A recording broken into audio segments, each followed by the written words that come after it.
Good afternoon, everyone, and welcome to our webinar series focusing on spinal cord injury in the military community, brought to you by the military and spinal injury teams here at Boltburn and Kemp in collaboration with the Spinal Injuries Association.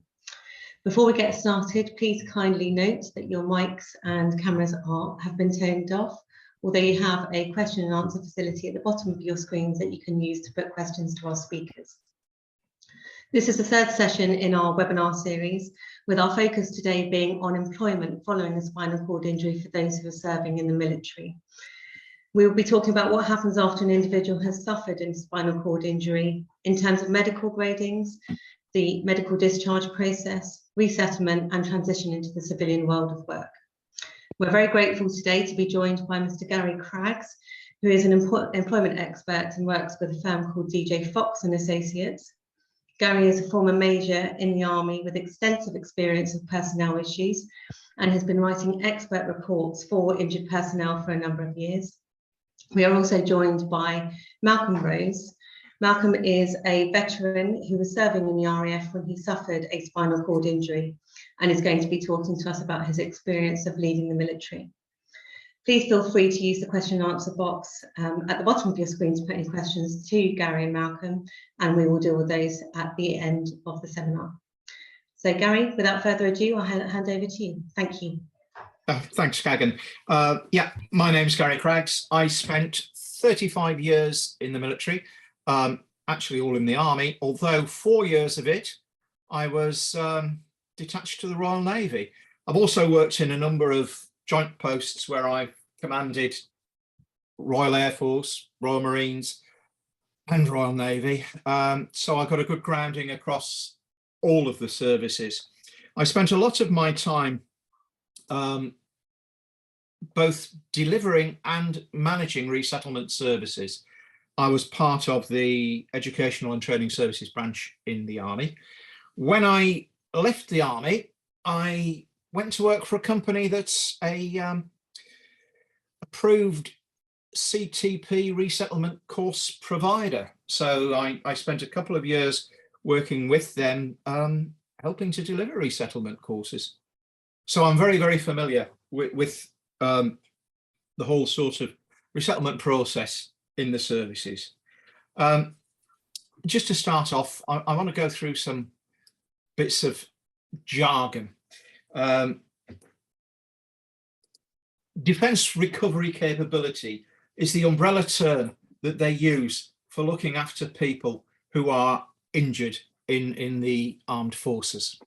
And at some point, if you've suffered a spinal cord injury, you will come under the defence recovery capability. Now, that's the aim of the DRC, to ensure the wounded, injured and sick personnel have access to all the key services that they need and resources they need to help them either return to duty or transition to civilian life. I got dragged into, sounds awful, involved in the initial setup of the Army recovery capability.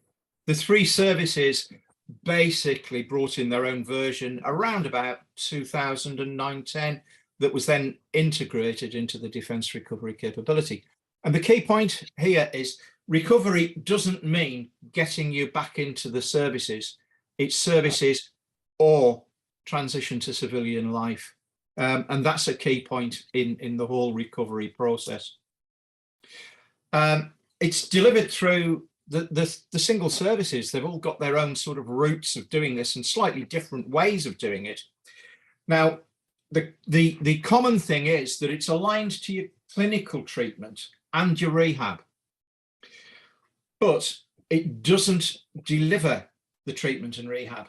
So if you look at it as it's sort of coordinating with what happens at Stanford Hall, but it's slightly separate from it and not under the same command structures and admin structures.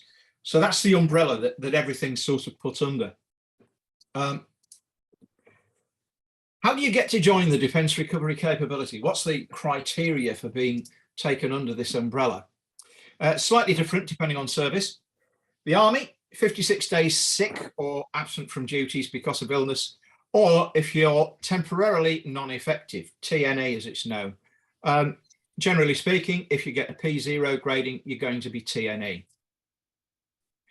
Royal Air Force, nice and simple, graded P0 or P8. Good old Royal Air Force, they always keep things very straightforward. For the Naval Service, this is both the Royal Navy and the Royal Marines.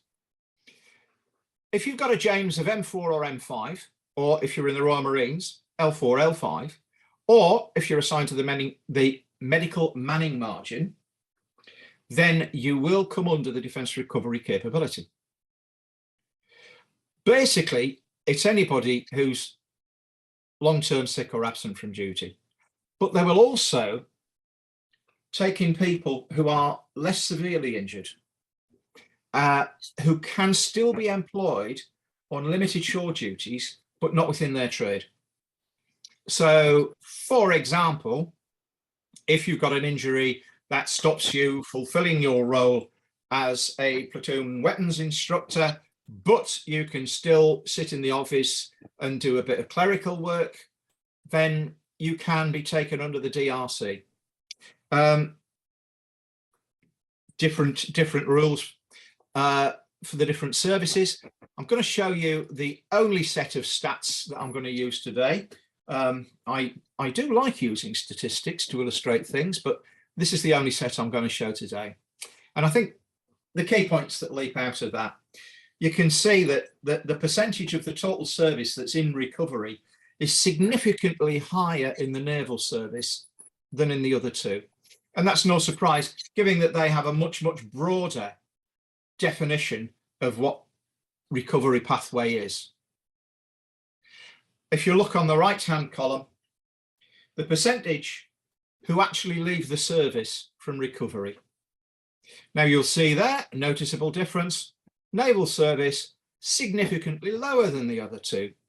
Again, no surprise, because they will take in people who are less severely injured or sick. Now, the key point from the right-hand column, if you are in the Army, RAF, and indeed if you're in the Navy, if you're in the Army and RAF, the chances are once you're taken into the defence recovery capability, you're going to be medically discharged. Obviously, that varies depending on the severity of the injury, but statistically, and as they would use in the legal profession, on the balance of probability, you are going to be medically discharged. Now, I know that service personnel are generally very positive, you know, glass half full people. I think at times a bit like that, is it the Black Knight in Monty Python? Oh, it's only a flesh wound, I'll get over it. And I think for a lot of people with severe injuries, spinal cord injuries, and other life-changing injuries, it does take a little bit of adjustment to the fact that in reality, your injury is probably going to lead to your medical discharge. Gagan asked me once if I knew anybody who'd actually continued to serve after a spinal cord injury. And the answer is no. I remember two people who had been serving when they were injured, and they'd been taken on as MOD civil servants. But this was back in the mid-70s and early 80s, when basically they could, you know, move you into a civil service role, more or less. I think the reality is that if you have a spinal cord injury, at some point you will be medically discharged. So who's going to look after you once you get under this great umbrella of the defence recovery capability? Well, the DRC is mainly delivered through the units and the chain of command, but the complex cases are transferred to these units called personnel recovery units, or PRUs for short. If you've got a spinal cord injury, you're almost certainly going to be allocated at some point to a PRU. Again, single service differences. The Army's got 4 regionally based PRUs. The Royal Air Force has 1 central PRU. The Royal Navy, or the Naval Service to be more precise, it's got a national unit that's based down in HMS Drake, Hasler, down in Plymouth. Plus, it's got 3 base level groups in the key naval bases: Plymouth, Faslane, and Pompey, and 4 commando recovery troops based in 1 in Lympstone and the others in Scotland and in the sort of Plymouth area. You may be familiar with the one in Lympstone. That's Hasler Troop, and they do mostly the recovery and rehabilitation of trainees there. That's how the PRUs are set up. And as I say, the chances are you will be allocated to one of these units at some point. So what exactly can you expect from them? What happens in the PRU? Well, first of all, they're there to basically take on the command, admin and welfare functions. So those things that would normally be delivered in your unit through the chain of command, through your unit admin section, through your unit welfare facilities, they take all of that on. So they'll look after your pay, they'll look after all of your claims, expenses, travel, all of this. They'll look after your housing issues. So if you've got issues with your married quarter, living accommodation, whatever, they are the people that will deal with that. They will also provide you your SJARs and OJARs. Serving personnel will be very familiar with those, but they're the annual appraisals that people get. You should still get appraisals while you're in the PRU, even though you're not working. It's variable, I have to say, on how good they are at providing this. And I think the variability of service is something that's pretty well noted about PRUs. The key point of a PRU, how it's going to affect you, you will be allocated a recovery officer, slightly different names depending on where you are. Some call them PROs, some just call them recovery officers, but you will have a nominated individual who's there to look after you. And that's your first port of call for everything. And what you'll do alongside your recovery officer is develop what's known as the individual recovery plan. Now, this is focused on you, not the needs of the service, but on your needs. And it's also focused on the outcome that they're looking at. So if it's sort of been determined that you're likely to go back into service, then they'll look at what they're going to do for that. If, however, it's been determined that you're likely to be medically discharged, then they'll be focusing on that. The key thing about the individual recovery plan, the IRP, is that it's owned by the individual. So you need to drive it, you need to take ownership of it if you've got one, because it's that that's going to determine the support, the services, the courses, everything that you get. So get stuck into that right from the beginning.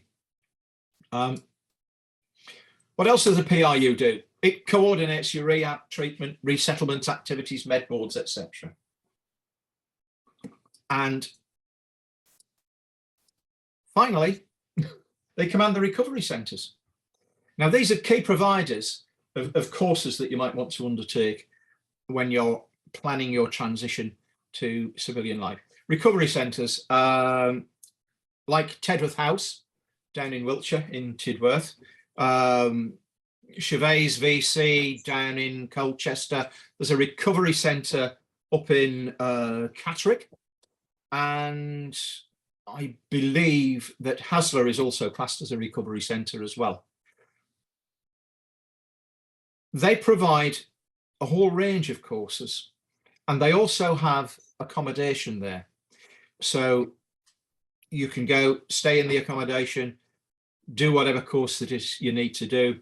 And these are all run by the PRUs. Run by the PRUs, funded in many cases by other charities and not just the MOD. It's quite a complex relationship that they have with the recovery centres. But that's what the PRUs do for you. Having said that, the chances are, if you have a spinal cord injury, at some point you're likely to be medically discharged.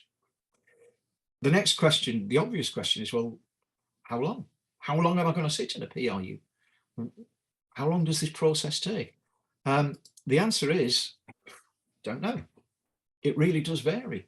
It varies on individual cases. It varies on the treatment, the rehab that you're going to undertake or may be undertaking. It varies on things like your housing needs, your care needs. All of these things have to be put in place. And I'd like to stress, I think that the services in general are pretty good. They're not going to just dump people out and leave them to sort of fend for themselves. The PRU system is generally very, very good at making sure that your transition into civilian life is as smooth as possible. The cynics might say, yep, they don't want the adverse publicity. The more benign might say, well, you know, you're part of the service family. They'll look after you right until the end. I've known people be in PRUs. I think the longest I knew was a guy who'd been in about 4 years. So it can be a number of years. The key thing is that you're not just going to be dumped. They will keep you in there. And even if you're P8, which is effectively, you know, you're not fit to serve, I've known them keep people in a P8 grading for years. The good thing about being in the PRU for a long time is that it gives you plenty of time to think about what you're going to do. What might you want to do? Where might you want to relocate?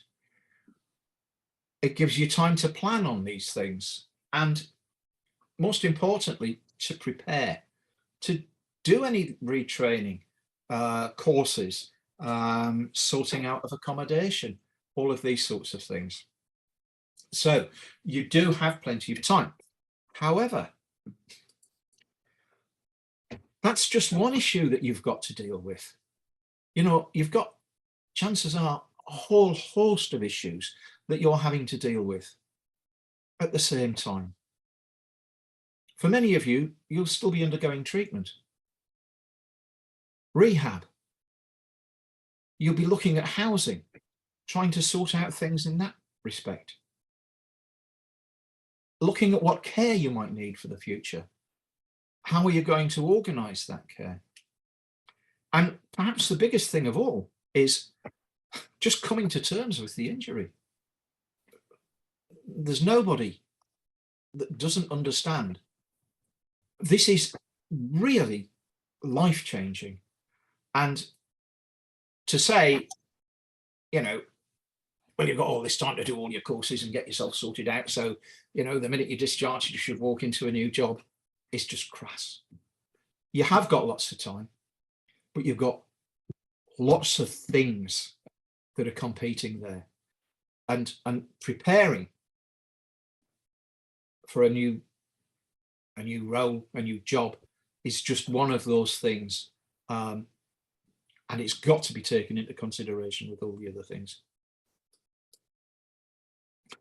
So you might need to start thinking about, well, what will I have to do to prepare for going into civilian life in terms of work? You might want to think about doing some retraining, looking at going into a different role. I just thought I'd run through a few sources, outlets, whatever you want to call them, where you can get training assistance both before and after your discharge. So before you discharge, these are the service provided things. We've just talked about the PRUs and the PRCs. They provide lots of different courses, some vocational, but others not vocational. For example, one of the personnel recovery centres is Battleback. I don't know if you've heard of that. It's based up at Lillishall in, I think it's Staffordshire. It's in the Midlands somewhere. And it's round about where the FA have their training ground.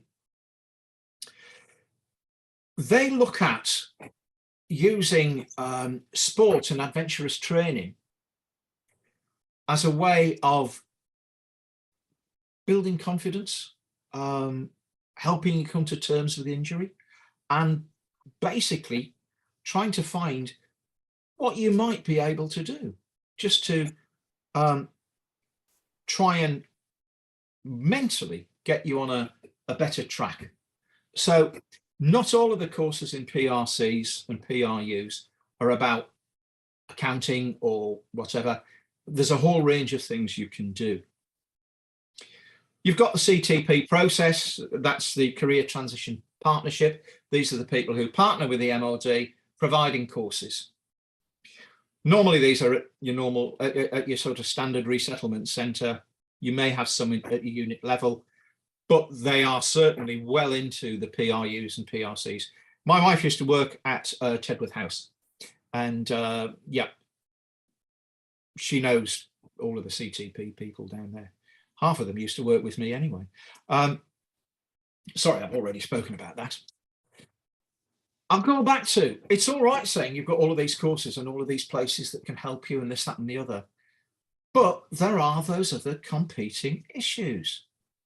Now, a key thing here, if you've got a lot going on and you can see your medical discharge date and you've got a fixed medical discharge date, you can ask for a deferment of your resettlement entitlements. And I know lots and lots of people who have them deferred for up to 2 years.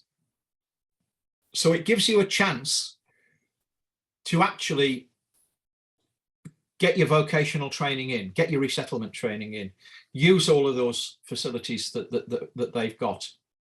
How do you address this? I would start off by talking to your recovery officer, go through your PRU. If not, if you go in front of your final medical board, when you're there, just say, can I have a deferment of my resettlement? And medical boards frequently authorize or recommend deferment of resettlement. If the Med Board recommends it, it's going to happen. Of that, there's little doubt in my mind. What have you got after you've been discharged? Now, generally, once you've been discharged, the military does sort of tend to drop you a bit, but there are some things that you will still be entitled to. Remember, your standard CTP contract says that you've got access to a CTP consultant for up to 2 years after your discharge. You can go back, ask for help from them in job seeking, in all sorts of things. And you've got that for 2 years. Enhanced learning credits.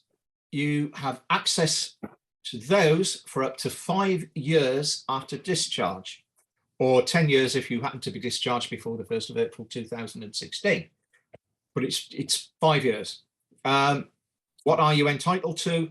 I would suggest that most people will be entitled to the full award, which is 3 lots of £2,000, 3 annual awards of £2,000.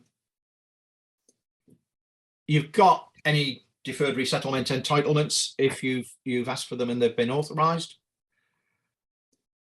And there's the charities.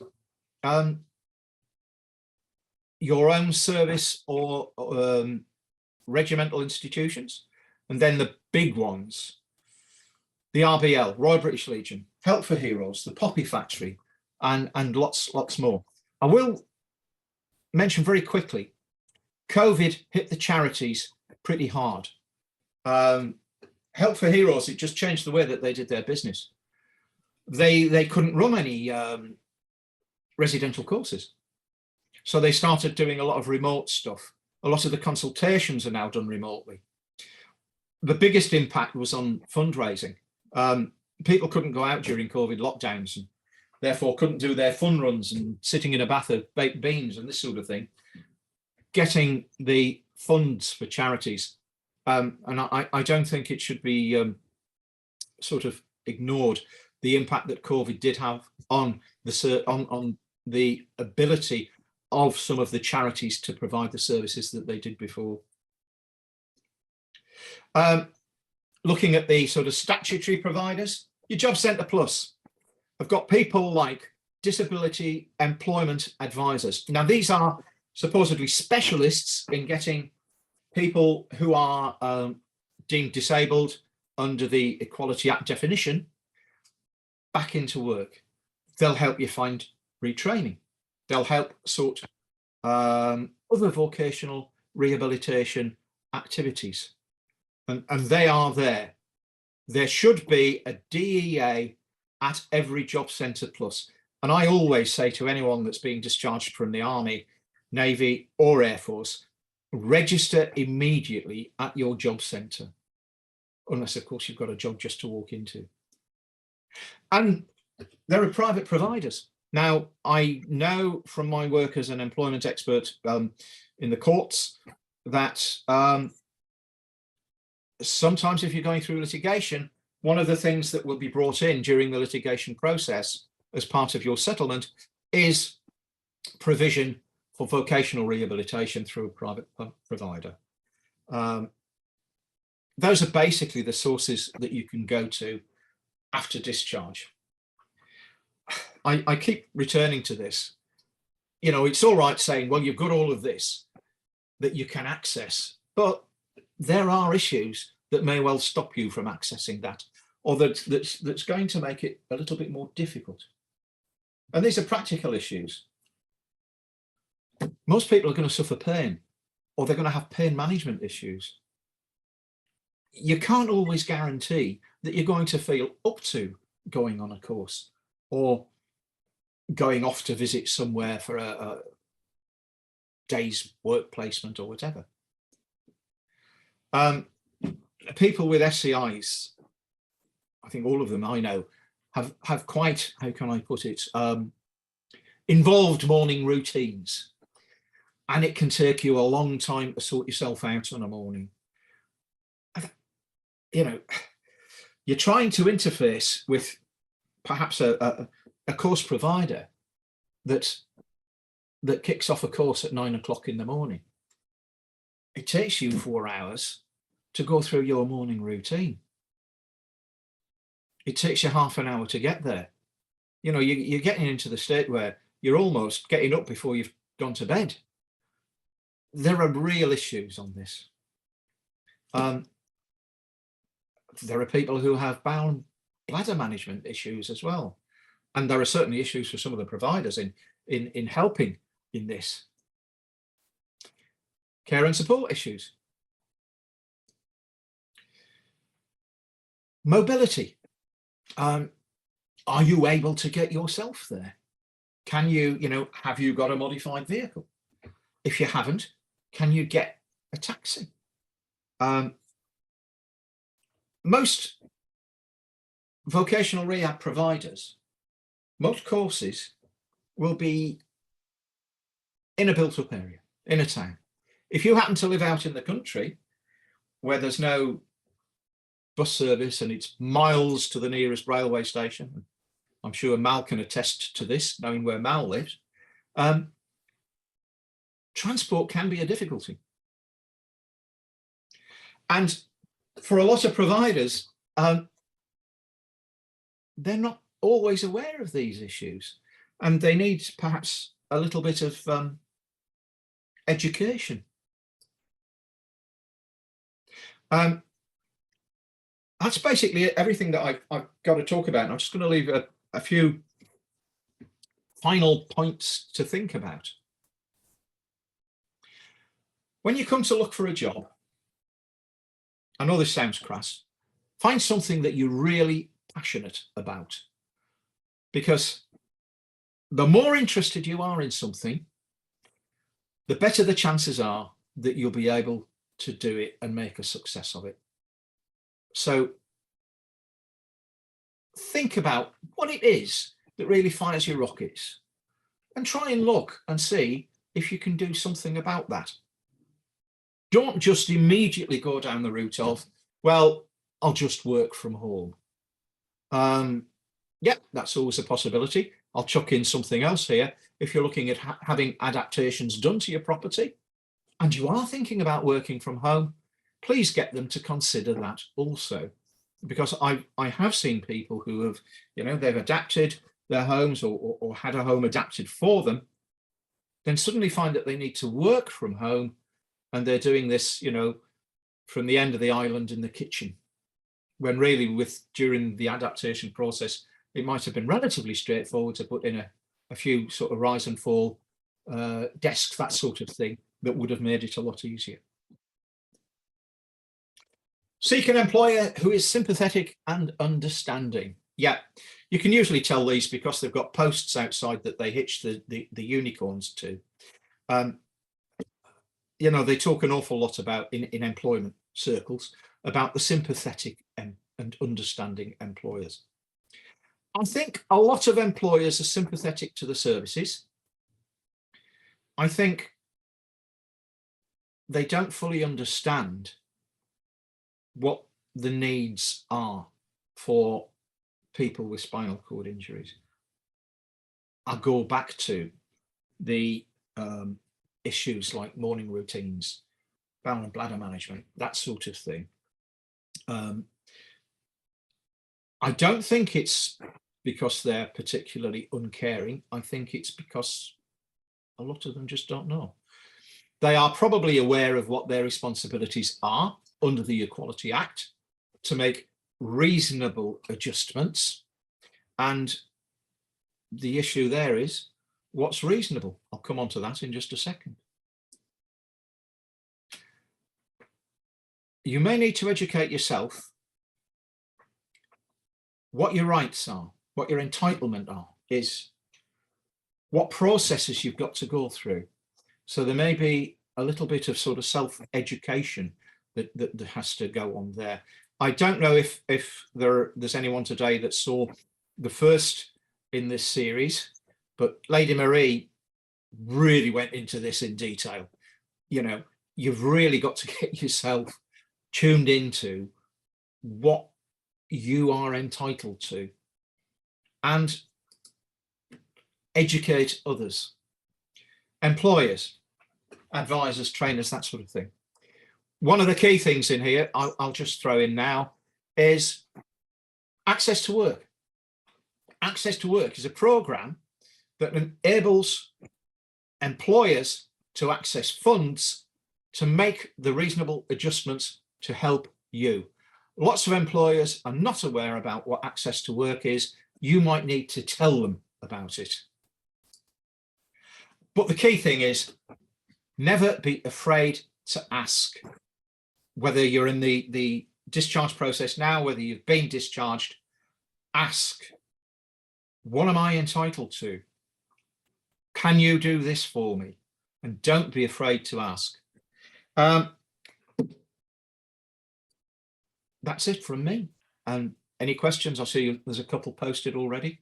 I think I'll just hand back to Gagan and she can take things from here. Thanks so much, Gary. I think when we were discussing these seminars beforehand, we agreed that each of the topics that you've touched upon today, we could easily spend a whole day discussing, because there are so many, wide-reaching angles that come out of that. But that's really helpful. Thank you. I think you can see the questions on your screen, but I'll read them out. If you wouldn't mind if we put them to you at this stage before we move on to speaking to Malcolm. The first was, are the recovery centres guaranteed for spinal cord injury? Or could you be refused or put onto waiting lists? Short answer is, I've never known anybody be refused anything at a recovery centre.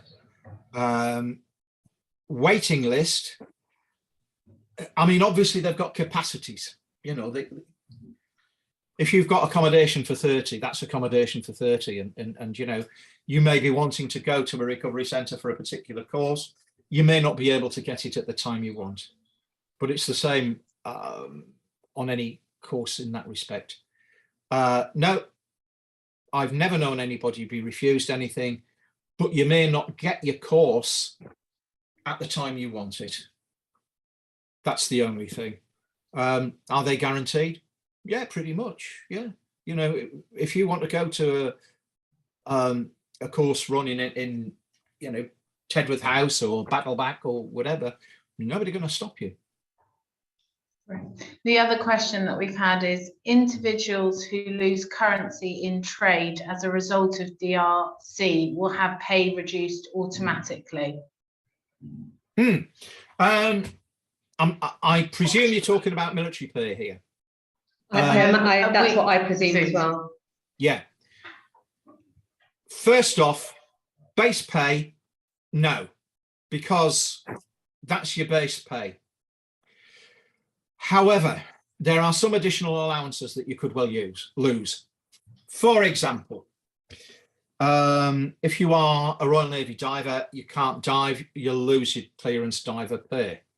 If you are in receipt of parachute pay, flying pay, anything like that, yes, is the answer to that. But your base trade pay, no. Looking at the other allowances, what I would say as well is most of them have reserve rates, so you don't immediately drop off. You know, 1 minute you're getting £30 a day flying pay, better paid than George Clooney, and then the next day you get nothing. You'll go on a couple of years of about half pay on those allowances. So some of the recruiting and retention payments and other allowances you will lose, but base pay you will not lose. And the services just have this policy ethos: we will not pay you less than what you were getting, even though you can't do your trade.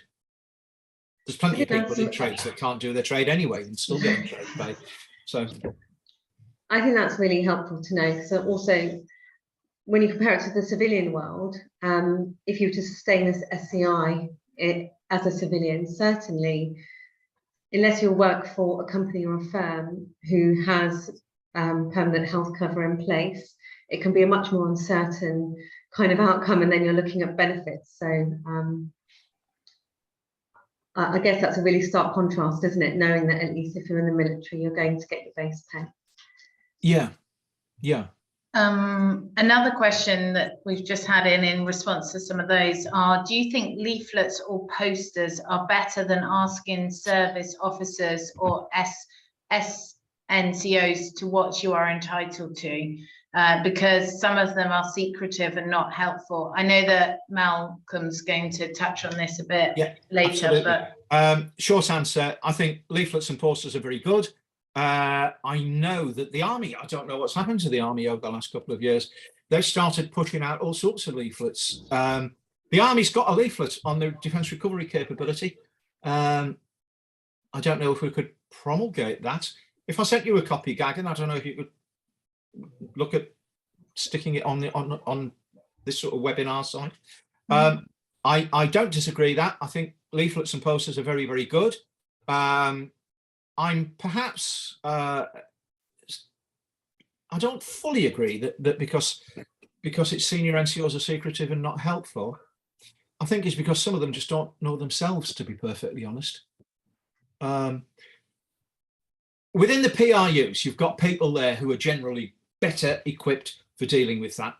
But I will say again, within the PRUs, services can be variable. You know, some recovery officers are better informed, better able, better motivated than others. But yeah, agree. Leaflets and posters are a very good idea, and I know that there are some about. I think there's just another comment from one of our guests who has just wanted to obviously clarify that everyone who suffers from spinal cord injury goes to DMRC Stanford Hall for rehab, Absolutely. but then utilised recovery centres for courses. Absolutely. Yes, that's absolutely right, Absolutely. and that's absolutely. But I mean, as I said earlier, you know, the defence recovery capability is outside of the treatment and rehab process. So although the two run side by side, and there's a degree of hopefully a degree of coordination between the two, they are separate processes. But that is absolutely right. You know, if you've got a spinal cord injury, you will go to Stanford Hall.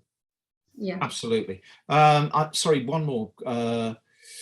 I'm not sure injuries deteriorate and veteran left service in 2003. How does the veteran need to train himself as a war pension specialist, and any medical evidence gets described by Veterans UK?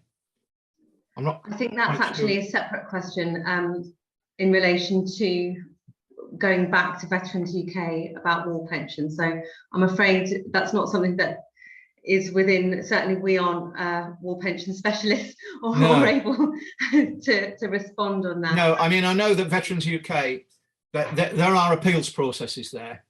And I think that it will be, I'll tell you one source on pensions that's very good, is the Forces Pension Society. Okay.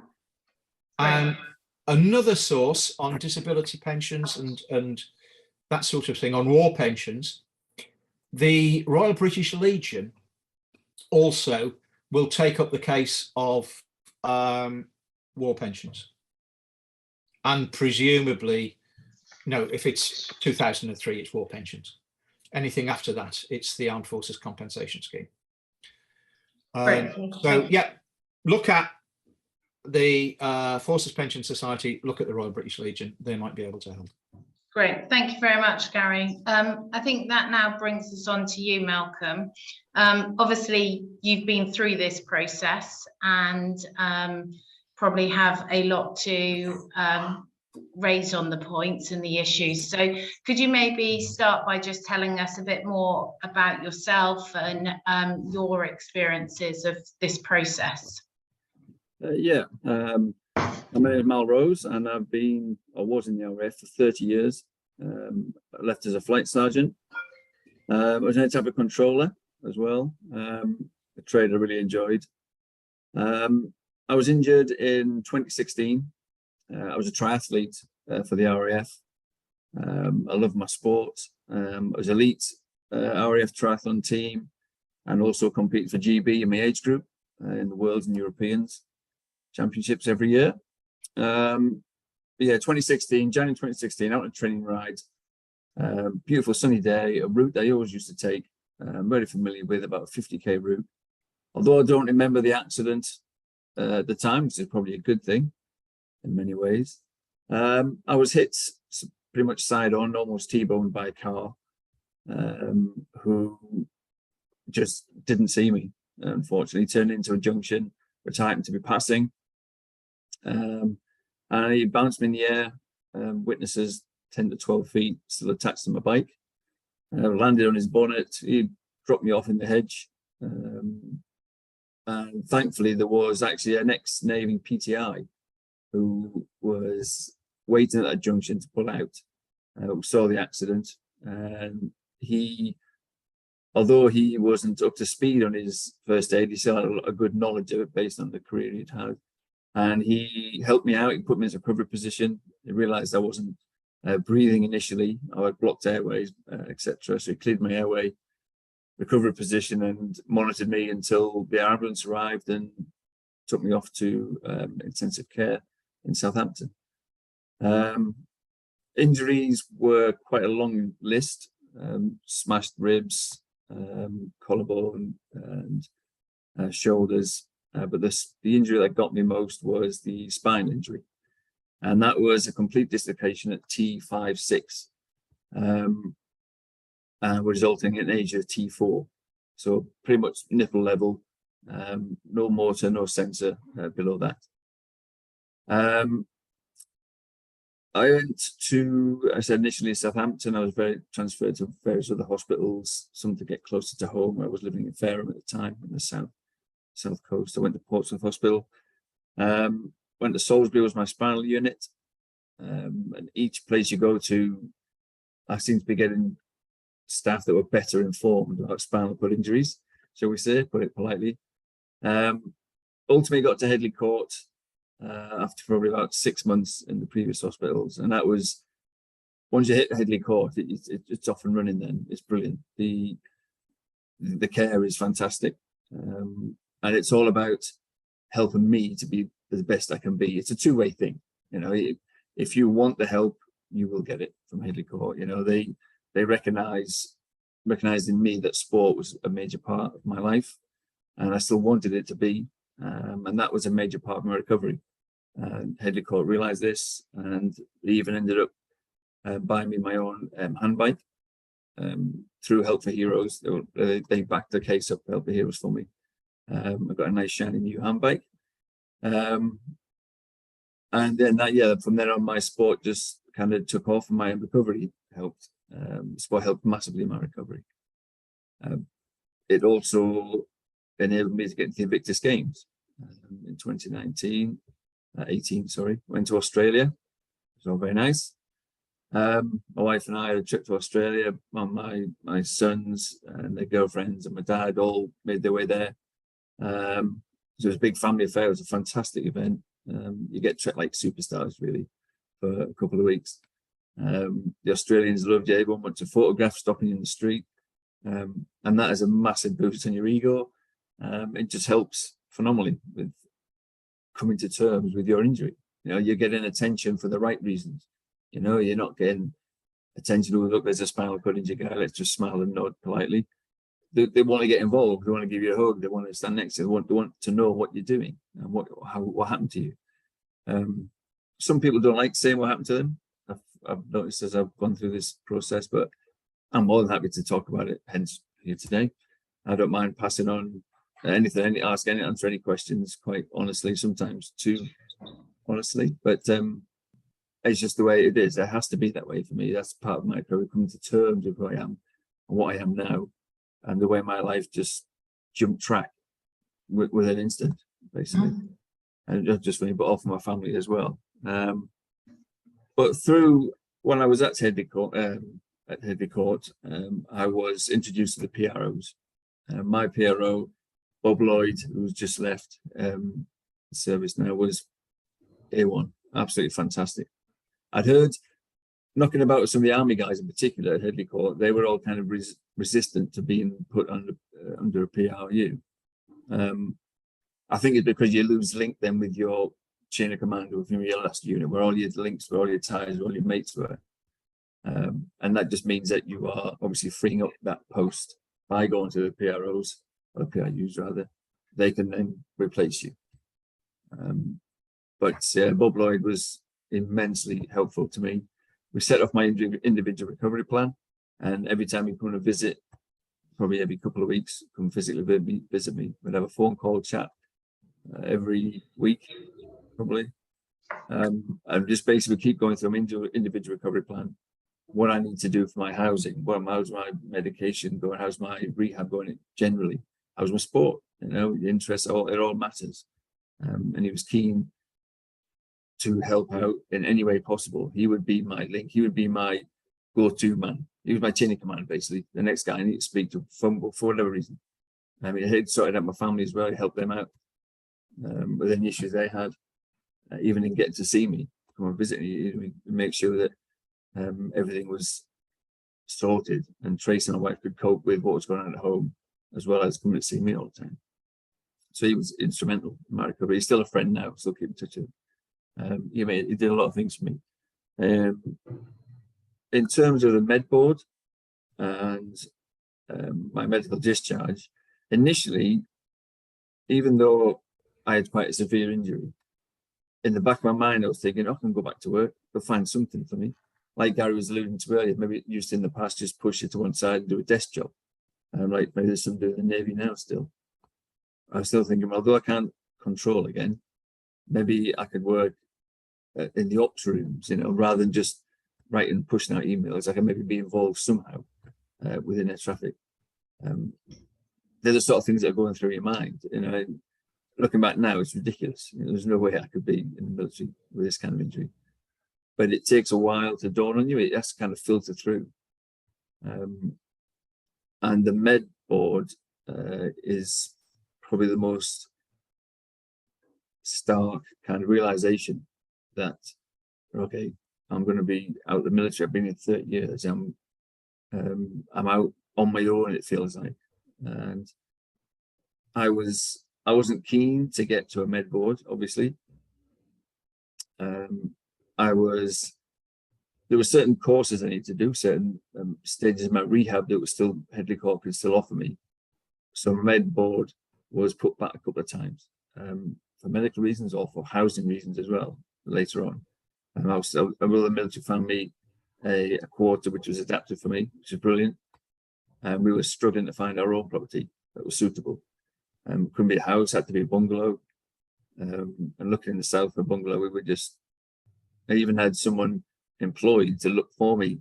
I even paid someone to try and find houses for me. It was just coming up with dead ends all the time, not suitable. So to that end, the military weren't kicking me out on the streets.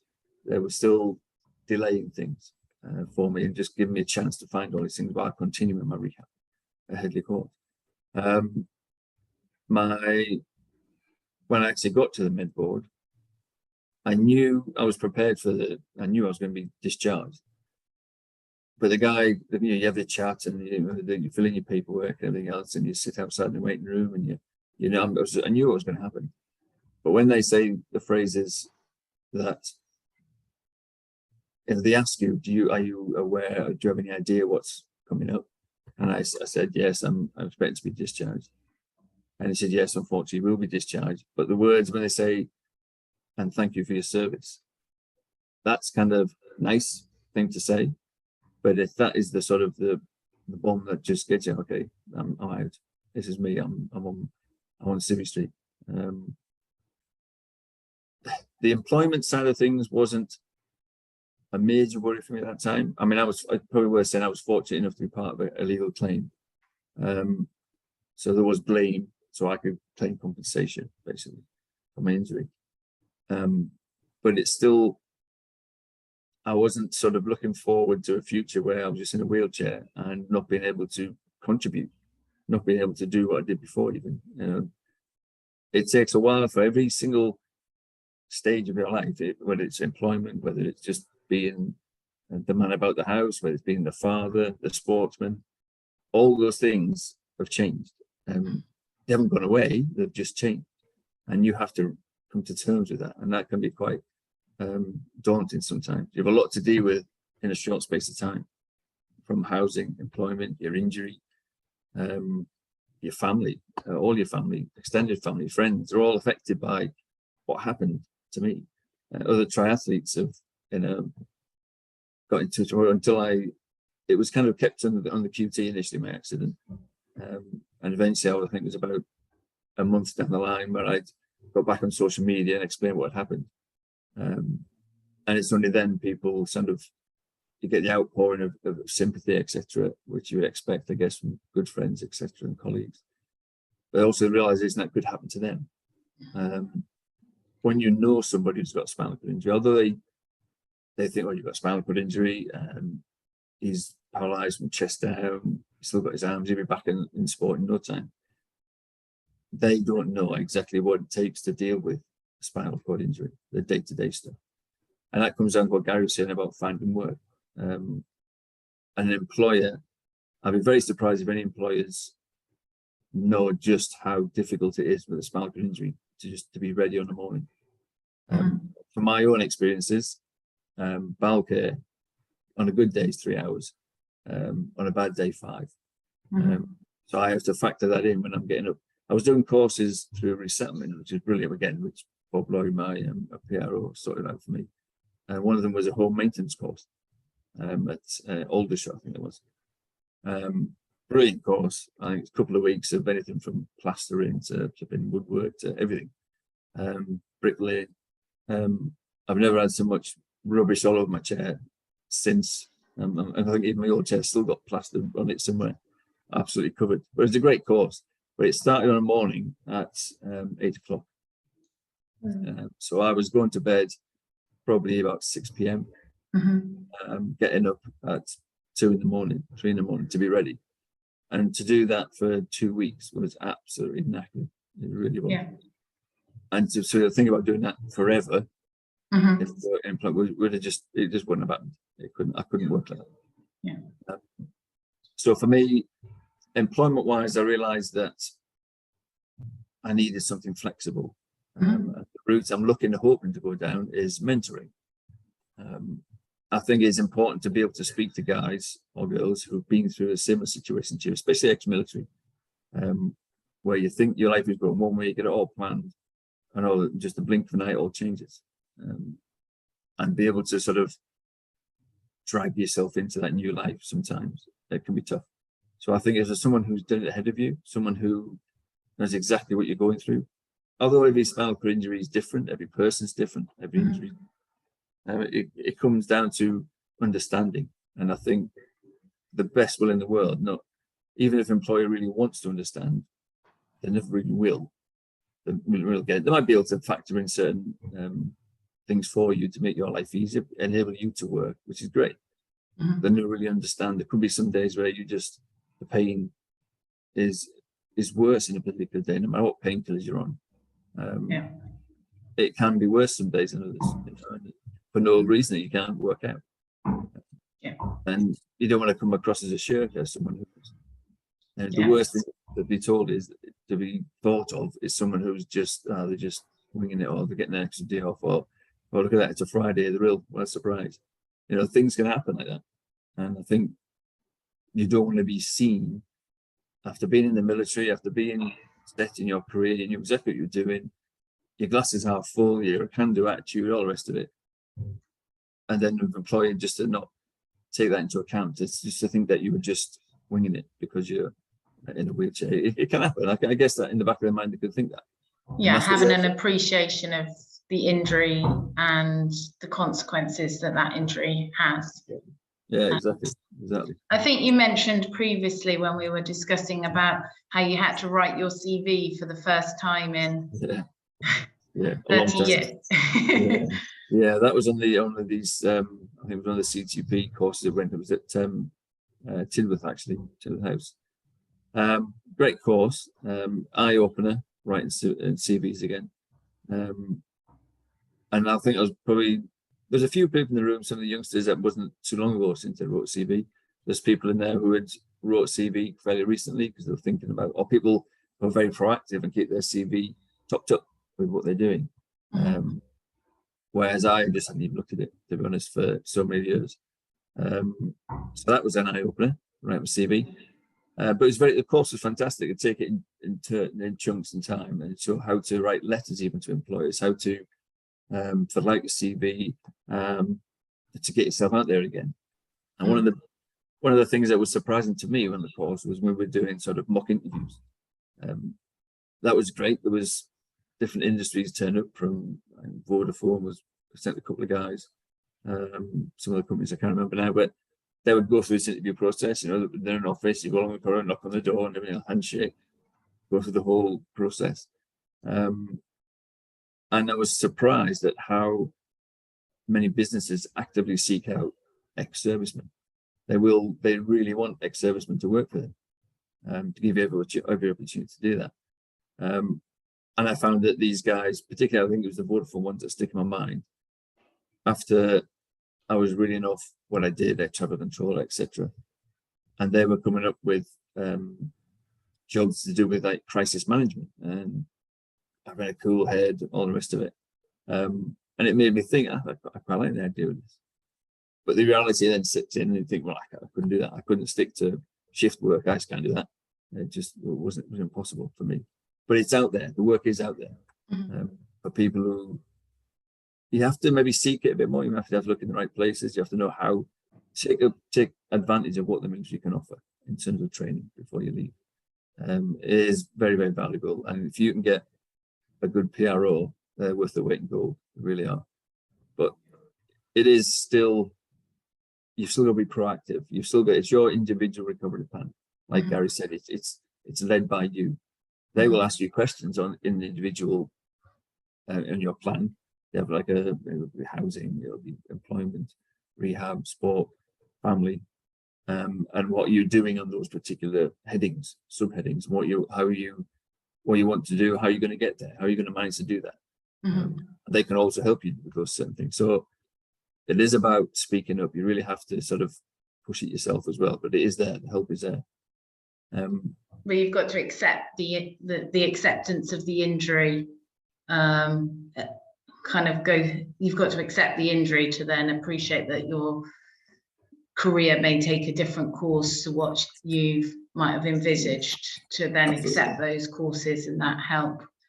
And I suppose knowing the access is out there is important. And like you said, you've served for coming on 30 years, but maybe for more junior people joining the military or who are recently injured after joining, they may not be aware of what is out there so much. Would you agree with that? Or Absolutely. I think again, for me, it's where the PRO comes in. I think the case when I was at Headley Court, Bob came to see me one day. We did our usual chat for an hour or so over a brew and a bicky. And it just happened that I'd been speaking to one guy the day before, T, and he was saying that he hadn't had any contact from his PRO. Even his unit would just, it was like a handbrake house. He would ask a question, we'll get back to you kind of thing, or go and speak to someone else, or go and do it. He was kind of in limbo. He didn't know what to do, and he didn't know who his PRO was. And he was in the RAF. And I just mentioned this to Bob, that this guy isn't getting the help that he needs, or answers to the questions that he's got. And Bob went and spoke to him after speaking to me. He's just went, sat down with him and had a drink. And somebody fought to sort it out for him, so managed to get his PRO on board and get in touch with him. And then this guy was able to ask about questions, ask about benefits he was entitled to, and what rates and we can get, and what he was supposed to be able to claim for. So it really helped him. So there's sometimes it is a bit tricky for the junior ranks, maybe. I'd certainly understand that for the guys who have been in so long. They maybe don't want to speak up. They maybe just don't know who to speak up to. But you have got to just ask. I mean, Headley Court were even great. Even aside from my PRO, there was physios, OTs, even a consultant. They'll put you on to the people who we can speak to. They have guys there who deal with getting employment. There used to be, I'm not sure there's at Stanford now, but there was a SIA rep, Spinal Injury Association rep, who would come in once a week, and you can book a 20-minute chat with them. And they were worth their weight in gold as well. They could tell you what is the bill for you in Civvy Street. Yeah. After, I think the one we had was an ex-military guy as well, so it was he understood where we're coming from a lot more. So I found it easier to speak to. You didn't have to explain all your acronyms, so you could just rattle them off. So yeah, there's help out there, but you really have just got to ask. And I'd urge anyone who's even only been in a couple of years, I'm quite junior, you got to shout. You just got to get out there and ask. And if you're not happy with the answer, find someone else. And it is possible. And speak to the guys as well who've been in longer. That makes a big difference as well. That's so helpful, Mel. I'm conscious that we're a little bit over time, but there's a couple of questions, if you don't mind me putting them to you. Yep. How are your dealings with Veterans UK with bringing an AFCS claim? Did you bring an AFCS claim? No, I didn't. I did write it. I did apply, and got a negative back from them because I wasn't injured doing any service. Wasn't related to your service. Exactly that. Yeah, I tried the tenuous link that was training for RAF triathlon, but so yeah, they politely turned me down. Yes, and I appreciate that it was quite a tenuous link. For those who aren't aware, in order to bring an Armed Forces Compensation Scheme application, you have to show that your injury has been predominantly caused by your service. The other question we've got, Mal, is there one single point of contact that was the most useful when it came to practical advice for everyday living using a chair? For example, planning a holiday by plane or train? That's a good question, actually. I don't think there was one single person who could cover all those kind of things. I think OTs at Headley Court or Stanford are well worth chatting to. OTs quite often have a good link. I mean, the OT that I had was a civvy, but she had a military hubby, and they knew she could help a lot. And if you didn't know the answer, she'd tell you who to go to. So although they are there to provide occupational therapy for your treatment or rehab, they are worth asking there. I think that's probably the first person I'd speak to in terms of, I mean, even the physios I had as well. Claire Williamson was the physio I had. She was years of experience, and she built up a portfolio of contacts. Even when I wanted to get back in triathlon, she knew a swimmer. She knew someone who had, I think it was climbed Kilimanjaro in wheelchairs and everything else. She had lots of contacts for lots of, all right, on the sporting side of things, that's what worked for me. But I think it's difficult to pin down one point of contact for that. I think you just have to ask around the experts you've got. If they don't know, hopefully they'll point in the right direction. Great, thank you. I mean, I think the person that actually supported you, Mel, is on the webinar today, and has